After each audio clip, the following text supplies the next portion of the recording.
سب سے پہلی ابتدا آدم علیہ السلام سے ہوئی۔ پہلے انسان، پہلے نبی آدم علیہ السلام تھے۔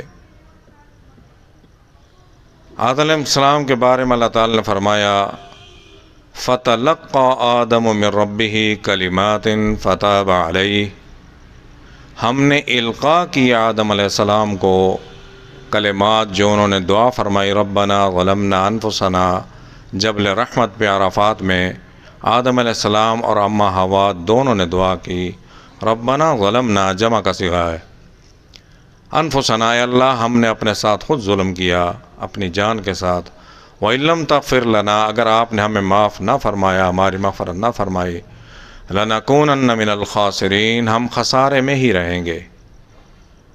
آدم علیہ السلام پہلے انسان تھے، پہلے نبی تھے، کوئی کتاب نہیں تھی، کوئی سمجھانے والا نہیں تھا، تو اللہ تعالیٰ فرماتے فَتَلَقَّى آدَمُ مِن رَبِّهِ، ہم نے القاء کیے، دل میں ڈالے یہ الفاظ، آدم کے دل میں ہم نے یہ بات ڈالی، من ربہ کلمات فتاب علیہ، پھر انہوں نے توبہ کی، انہ هو التواب الرحیم، ہم نے توبہ قبول فرمائی، اللہ تعالیٰ توبہ قبول فرمانے والے ہیں۔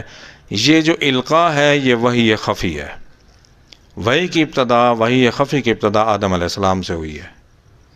مزید جاننے کے لیے چینل کو لائک اور سبسکرائب کریں۔